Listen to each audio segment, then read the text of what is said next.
Hey guys, Red Warrior back here again. I wanted to go over kind of the current meta here on Fishing Planet, so to speak, cover some stuff on competitions, that sort of thing, as well as free mode, all kinds of different topics I will discuss today here to share some of my experience with you. Starting out here, first and foremost, I'm going to start with either reel shredding and or max drag here today in the 2024 meta here on Fishing Planet. Some of these things may change in the future. As you guys well know, the fighting mechanism changed. Here's one spot I just wanted to show you in particular. There's been people before, whether it's qualifiers, uh, lost a mouse. We do know that Solange does have an imperfection in the map, whether your fish will get stuck on the island, that sort of thing. But I just wanted to illustrate kind of the use of max drag and or reel shredding, the art of just damaging your reel to number one, get a fish in maybe a little quicker. Number two, in this specific circumstance, it's a great way to keep your taimen from either falling through the map or getting stuck on that island. I know that happened to a couple friends of mine in the Topwater kayak last year and again this year. That happened, but that is one of these tricky spots right there. As you guys know, they will get stuck in this spot. I do prefer to fish it from that angle, but I wanted to just kind of show this even for the Siberian Con comp. Sometimes you're better off fishing it that way. Also, just again, just if you guys wasn't familiar, just bringing extra reels to swap out. That's thus the reel shredding or bringing extra reels, max drag, however you want to phrase it. And another spot I wanted to illustrate this in, as you guys well know, anybody that's played in the Stillhead Showdown or even farmed, you will run into the circumstance to where your stillhead will get stuck in this rock, and I just kind of wanted to illustrate this here, the power of being able to reel shred.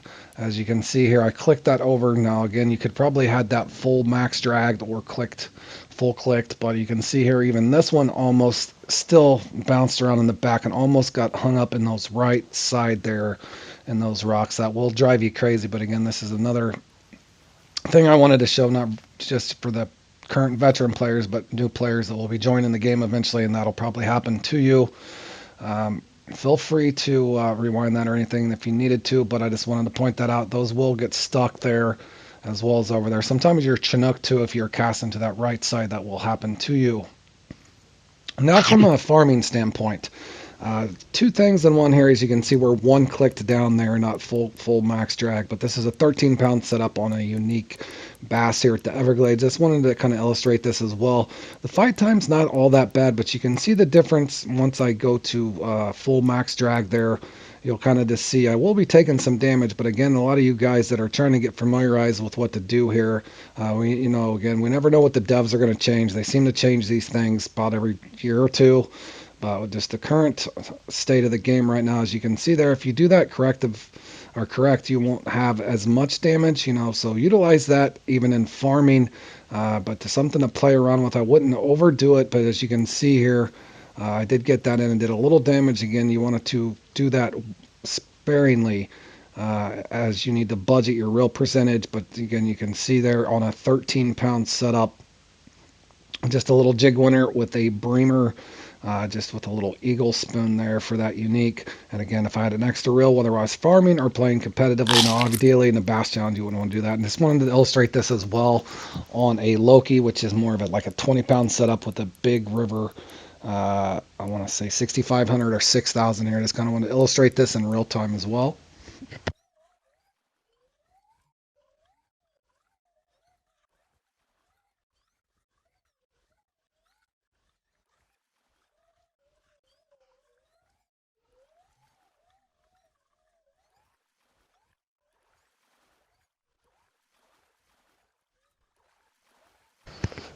Okay, that is in real time there, but I just kind of want to show you too. Also, a comparison on the similar size fish. The other one was around 800 XP. That was 600, so that was a 20-pound setup. Just kind of showing you this here just for farming purposes, that sort of thing. Again, experiment with those things on your own. Again, you don't want to sit and damage a ton of reels. You will be counterintuitive in regards to your profit. Now I'm going to move on to something else that, in my opinion, is kind of sketchy in the game.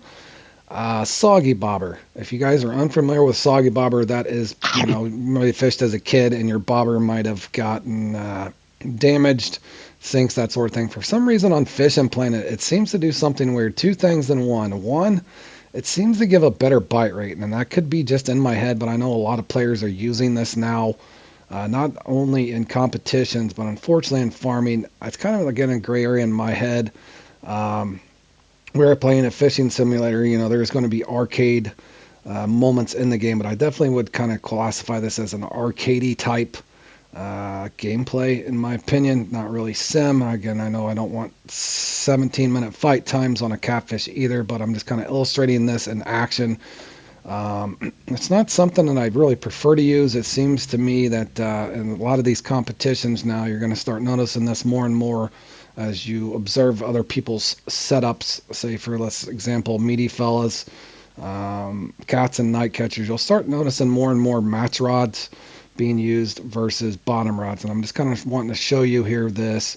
Again, this is something in my head. You could be arguing either way. It's in the game, so again, I just wanted to show this. It's not something that I particularly like to do. I have noticed, though, again, not to keep repeating myself, but I've noticed this more and more, particularly in the meaty fellas, cats and night catchers, that sort of thing. But as you can see there, not even really a long fight time. And I'm just kind of showing you this in real time as I talk over this. I just kind of wanted to show you here in free mode. Just kind of the power of this. Will they ever adjust this? I don't know. It's not my job to say that they need to do so. Again, it's to me starting to feel a little bit like the old telescopic rod thing. As you can see here, I'm only 40 foot out, and you can see what happens again just here in real time with just a 12-0. And look at the little, very, very little fight time. I think this might explain the large scores in Mighty Fellas as a 233-pound unique combo comes in like it was almost a minnow. Also, moving on here, briefly ending here on the soggy bobber. I just wanted to kind of show you this as well. Even on sturgeon, for whatever reason, sometimes it seems like you're just getting a weird, maybe a quicker bite rate. I don't know why that is, but nonetheless, this is in the game right now. It's part of the current meta. Whether you choose to do so or not, how you feel about it is entirely up to you. Myself, like I said, I'm just kind of on the fence about it. I don't know if they'll ever adjust it. I'm not saying that they need to, but to me, as far as, I'm not even going to call it an exploit, but if you want to compare, let's say, all sim or no sim, that's definitely towards the lower end of the simulation factor for sure, in my opinion. But again, just watch that in real time.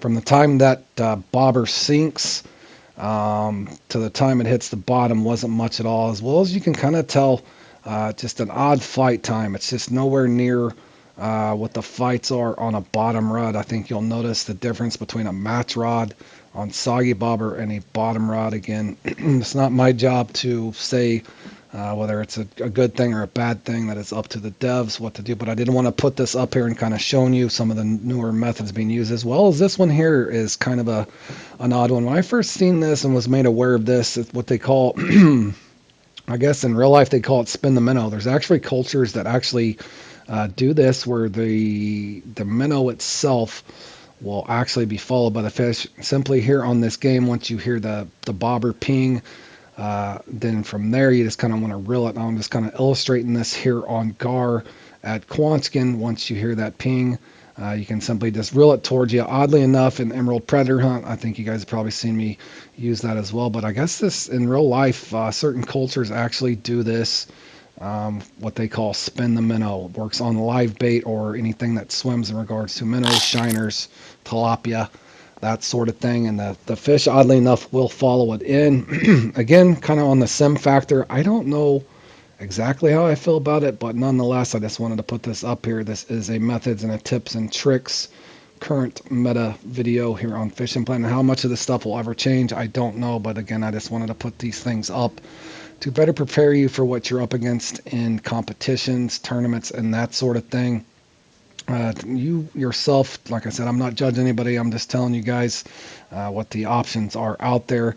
Again, just as far as a time saver, once you hear that ping, you're going to gain time exponentially. Not so much maybe in Moonlight Gar, because I would choose to quick set anyway, but in the event you're not getting a bite, maybe in Moonlight Gar, as you guys watched me play this the other day, I actually did popper. I did a major popper, I did the minnow, and as well as quick setting. I'll go over quick setting later on here in the video, but I wanted to show this here on the Gar Quanskin. That's 2 gar. Just kind of spin that in. That does work on tiger fish, even here on bass. And I just kind of want to briefly put this up here. Obviously, this would not be a good idea to do on swim like a butterfly, but I just wanted to illustrate 2 fish here. Number one, bait selection, that sort of thing. Most people, I would say, use freshwater crab, freshwater prawns, that sort of thing, even regular old shrimp. Here on butterfly, but I just wanted to illustrate this as well. 2 things. Number one, any game in the fish, like I said, tiger fish, probably even muskie, almost any predatorial fish that's going to eat a minnow will actually follow that in. It is a time saver. Again, I didn't invent all these things. It's just part of the game itself. Again, just kind of showing you here what could happen. Again, just kind of target isolation through bait selection in general. Obviously, anybody that's fished here at the Everglades are going to know what you're probably going to miss on if you throw a minnow out there. And sure enough, we are back after, nonetheless, the gar. So again, for a time-saving purposes, I don't see where this would be implemented into, say, swim like a butterfly or fly like a butterfly competition here on Fishing Planet. Again, just kind of showing you that there. That the gar will just follow that. Now switching over to a dead type bait, even though this is a crustacean, I would assume it's used differently, so you can quick set on these, and just kind of showing you real quick here, as well as 2 things in one. If you're not going to bite, do tease that bobber briefly. Again, this kind of a speed setup here, as you'll notice how quick this comes in. But that'd be another note there, is why a lot of people would use shrimp, prawn, crustacean type baits. Now going back to a little bit here on the reel shredding, I just kind of wanted to show you a couple things here. When you're farming and that sort of thing, they do have this in the game still. Who knows what kind of max drag system we'll have in the future. Like again, they do change these things periodically. I remember at one time you could balance your gear or max drag and the fish would not even take line and you really wouldn't even do damage. Then they changed it where it would actually take out drag. I think from a simulation standpoint, in my opinion, I think you should lose a little bit of line out there, but in real life, if you did your drag like that, uh, your line would probably just snap off, or at least mine did before on a bass and even a missing on a blue catfish going for largemouth bass. Oddly enough here, if you notice, I just kind of want to let that play out. If you break your reel, oddly enough, the reel's just broken, as you can see here. I'll go over switching on. You don't even lose your lure, oddly enough, which I thought, I'm not saying that we should lose our lure, but again, in the ocean, that would probably be detrimental if you get a little aggressive on the marlin. Moving on here on a unbalanced setup, again continuing on a little bit here with the reel shredding or max drag. This here particular situation, I have set this up where my reel is kind of in balance, so to speak. I'm wanting to take most of the damage. In other words, my reel is a lot weaker than my line, and I'm doing this for a reason. I do this for Party of 5, and I'm illustrating this here on Muskie at St. Croix. In the event that you're stuck on a bank, let's say in a Party of 5 or something like this, is a setup I put together a long time ago, but I just wanted to show you kind of the value of this. As you notice, my reel's taking all the damage, but I don't have a leader on, so I'm not going to get my striped jerkbait or jolly jerkbait bit off here on a nice muskie from the bank, as you can see. As well as with having braid, I can still cast a distant amount of distance. There's a 61-pound muskie on this setup, and I'm just kind of showing you real quick here briefly. As you can see, that reel is just a 46-pound reel with 53-pound line on the Thetis. Just wanted to throw that in there as a little tips and tricks. Again, experiment with all your little setups by yourself, and you'll see that you can do things. Moving on to flip casting and quick setting.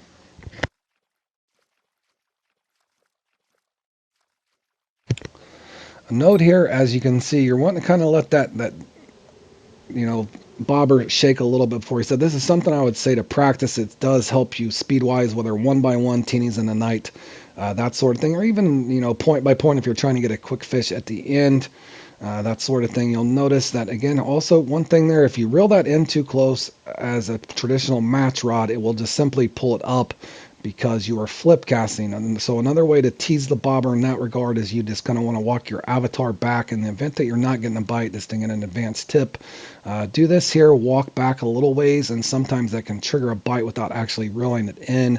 It's kind of the trade-off, in my opinion, versus doing the traditional match rod to where you can't flip cast it. So And it's kind of showing you the comparison here. That is a very quick catch. Now here again, just going with a traditional match rod, a little Nero here. A big advantage is here, you can clip the line. As you can see, I've got the line clipped. It is a time saver as far as the cast backs, as well as, again, the trade-off versus the flip casting is you can actually tease it by reeling it in, and it won't reel that thing all the way in. It'll reel it up to your feet, if you guys catch what I'm saying there. Again, you can just tease here, and I'll just kind of let the rest of this play out. Just kind of showing you the two different ways to quick set in the modern meta here on Fishing Planet.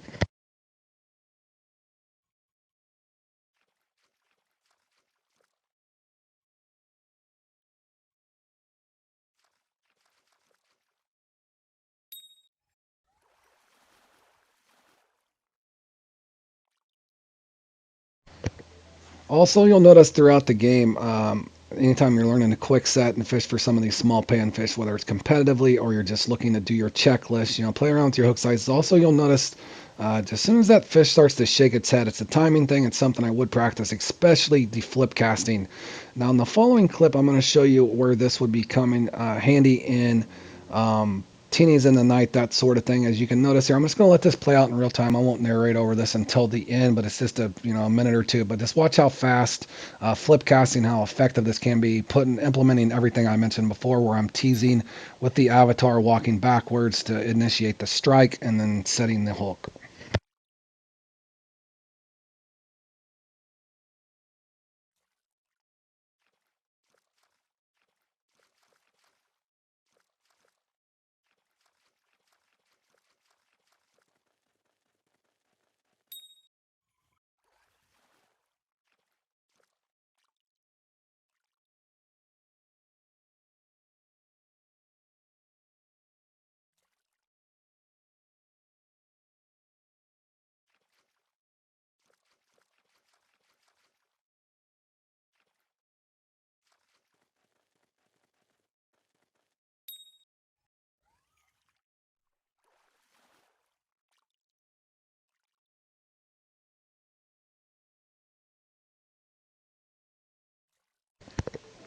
Okay, as the section of this clip kind of winds down here, I wanted to just kind of two things to go over. Number one, I think could just be the little kid in me and learning new things. When I first started practicing the flip casting and that sort of thing, you'll notice it's actually pretty fun, especially doing the checklist and that sort of thing. And you can also test yourself, from lake to lake on the smaller species. It doesn't hurt, a lot of times in the game throughout, you'll find yourself just wanting to go for the biggest fish, that sort of thing. But it's also good to gain knowledge on the smaller fish, because you never know whether you're doing a checklist, a mission, an exploration, any of that sort of thing where you're having to catch small fish. It does help to know how to get them quickly. It's a fun way to do this, not just in teenies in the night or any of the other little small fish competitions, but it's a good thing to know if you need a quick small fish and that sort of thing. But as you can see here towards the end, I will review the net, and I just wanted to let this play out in real time and just kind of show you again. Just you could factor two things in. If you want to do a traditional match rod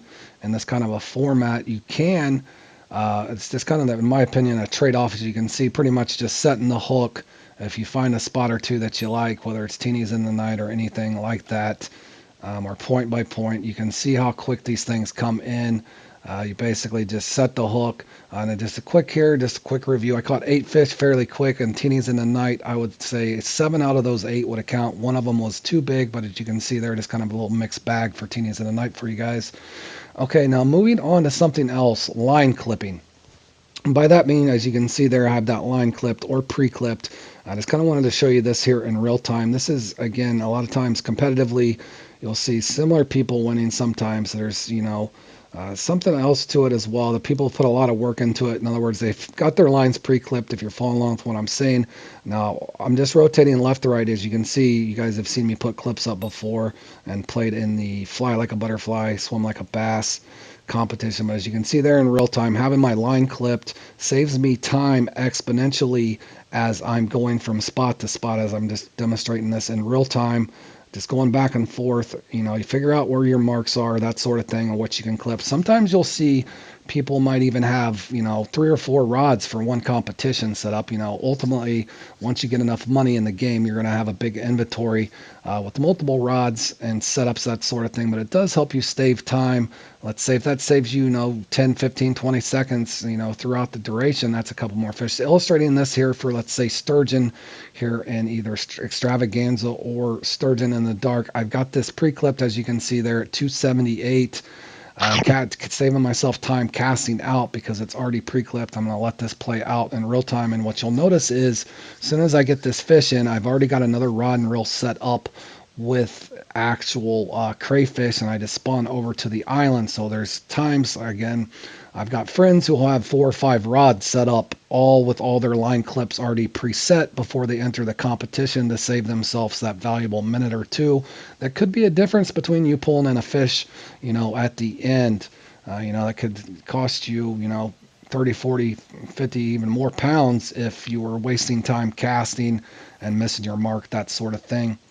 As you can see here in real time, I just simply spawn away from my boat where I was just at, and then go right over here. Already got this pre-clipped, switched over to my 90 setting here for my short spot with crayfish, and you can see here just in real time switching on how this could be an advantage. Now again, in the competitive scene, you'll notice sometimes your sturgeon just don't even spawn at all, but in the event they are spawning, you guys will probably get the joke there, but if they are spawning, you'll see just the time and savings there, so on and so forth. You could have that already predetermined, where your marks are. In comparison, mine could be a little different, but you could clip it another extra foot or two. That way you could actually tease the bait into place as well, maybe initiate a strike. Again, a lot of advanced tips I'm trying to throw up here as you think about putting a rotation together and that sort of thing. Now moving on to some topwater tricks here. A guy last night I was playing in the Mighty 3. The actual auto walking, auto popping does still work. This is something you're going to have to practice. It is a speed thing. As you notice there, I'm a 2-click. As soon as that hits the water, you want to strike a couple times, and you'll note here I'm still reeling.